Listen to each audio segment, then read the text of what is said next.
13 வயதில் 2 பேருடன் உறவு. 3 நாள் சிசுவாக ரோட்டில் கண்டெடுத்த பெண். வளர்ப்பு தாயை கொன்ற சிறுமி.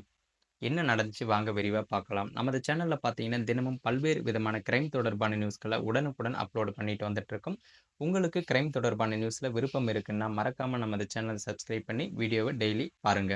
வளர்ப்பு தாயை தனது 2 ஆண் நண்பர்களுடன் சேர்ந்து தூக்க மாத்திரைகளை கொடுத்து 13 வயது சிறுமி கொலை செய்தது அம்பலமாகியுள்ளது.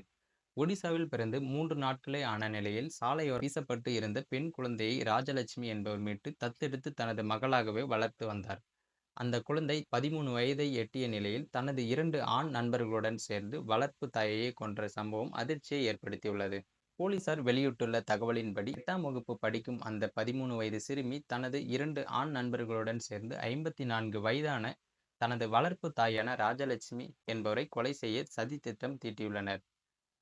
கஜபதி மாவட்டம் உள்ள பரலகேமுண்டி எனும் பகுதியில் அவர் வசித்து வந்த வாடகை வீட்டில் வைத்து கடந்த 29ஆம் தேதியன்று இந்த திட்டம் செயல்படுத்தப்பட்டுள்ளது. குறிப்பிட்ட 2 இளைஞர்களுடன் பழகுவதற்கு எதிர்ப்பு தெரிவித்திருந்தாலும் வளர்ப்பு தாயின் சொத்தை கைப்பற்றவுமே இந்த கொலை நிகழ்த்தப்பட்டதாக காவல்துறை தரப்பில் தெரிவிக்கப்பட்டுள்ளது.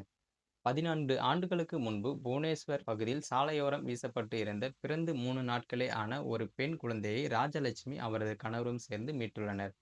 குழந்தை இல்லாத நிலையில் கிடைத்த குழந்தையை தங்களது குழந்தைகளாகவே பாவித்து வளர்த்து வந்துள்ளனர். அடுத்த ஒரு வருடத்திலேயே ராஜலட்சுமியின் கணவர் உயிரிழந்துள்ளார். இருப்பினும் தனது மகளை கண்ணும் கருத்துமாக வளர்த்து வந்தார். சில ஆண்டுகளுக்கு முன்பு தனது மகளை கேந்திரிய வித்யாலயா பள்ளியில் படிக்க வைப்பதற்காக பரலகேமுண்டி பகுதியில் குடிபெயர்ந்துள்ளார்.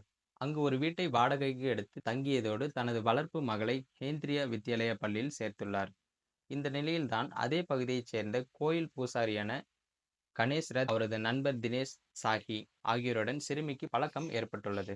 இது நாளடைவில் அத்துமீறி சென்றதாகவும் கூறப்படுகிறது.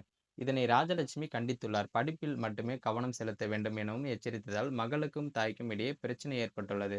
இந்த சூழலில் தான் ராஜலட்சுமியை கொல்லும்படி சிறுமியை கணேஷ் தூண்டிவிட்டுள்ளார்.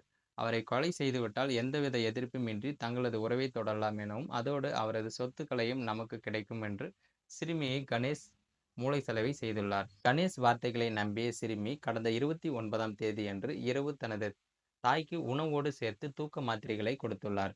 அதனை உண்டு ராஜலட்சுமி சுய நினைவை இழக்கவே உடனடியாக அந்த சிறுமி தனது நண்பர்களுக்கு தகவல் கொடுத்துள்ளார். அதன்படி அவர்கள் அங்கு வந்ததுமே 3 பேரும் சேர்ந்து தலையணையை கொண்டு ராஜலட்சுமியின் முகத்தில் வைத்து அழுத்தி மூச்சடைக்க செய்து கொலை செய்துள்ளனர். அதனைத் தொடர்ந்து அக்கம் பக்கத்தினர் அணுகி தனது தாய்க்கு உடல்நிலை சரியில்லை என கூறி மருத்துவமனைக்கு கொண்டு சென்றுள்ளனர். அங்கு ராஜலட்சுமியை பரிசோதித்த மருத்துவர்கள் அவர் ஏற்கனவே இறந்துவிட்டதாகவும் தெரிவித்துள்ளனர். தொடர்ந்து உறவினர்களை தொடர்பு கொண்ட சிறுமி மாரடைப்பு ஏற்பட்டு தாய் இறந்து விட்டதாக தெரிவித்துள்ளனர். ராஜலட்சுமிக்கு ஏற்கனவே இதய பிரச்சனை இருந்ததால் குடும்பத்தினருக்கும் சந்தேகமின்றி அதை நம்பியுள்ளனர். இதையடுத்து சிறுமியின் உடல் புவனேஸ்வரில் உள்ள அவரது சகோதரர் வீட்டிற்கு கொண்டு செல்லப்பட்டு இறுதி சடங்குகள் செய்யப்பட்டன. அதனைத் தொடர்ந்து சிறுமியும் பரலகேமுண்டி பகுதிக்கு திரும்பியுள்ளார். 2 வாரங்கள் கழித்த நிலையில் சிறுமி தனது வீட்டில் விட்டு சென்ற செல்போனை ராஜலட்சுமியின் சகோதரர் சிபா பிரசாத் மிஸ்ரா கண்டுள்ளார். அதிலிருந்த இன்ஸ்டாகிராம் காட்சிகளை பார்த்தபோதுதான் தனது சகோதரி வளர்ப்பு மகளை திட்டமிட்டு கொலை செய்யப்பட்டதும் சொத்தை அடைய திட்டமிட்டதும் அம்பலமாகியுள்ளது. இதையடுத்து உடனடியாக அவர் பரலகேமுண்டி சென்று அங்குள்ள காவல் நிலையத்தில் புகாரும் அளிச்சிருக்காரு. அதன் அடிப்படையில் 3 பேரையும் போலீசார் கைதும் செஞ்சிருக்காங்க. விசாரணையில் அந்த சிறுமி ஏற்கனவே சில நகைகளை கணேஷிடம் வாங்கியதும் அதனை அவர் 2.5 லட்சத்திற்கு அடகு வைத்ததும் விசாரணையில் தெரிய வந்திருக்கு. மேலும் அவர்களிடமிருந்து 30 கிராம் தங்க நகைகள் மற்றும் 3 செல்போன்கள் ஆகியவற்றையும் போலீசார் கைப்பற்றியிருக்காங்க. இந்த சம்பவம் பார்த்தீங்கன்னா அந்த பகுதி மக்களிடையே பெரும் சோகத்தை ஏற்படுத்தியிருக்கு. மேலும் இது போன்ற வீடியோக்களை உடனுக்குடன் காண மறக்காம நமது சேனலை சப்ஸ்கிரைப் பண்ணி தொடர்ந்து நமது சேனலுடன் இணைந்திருங்க.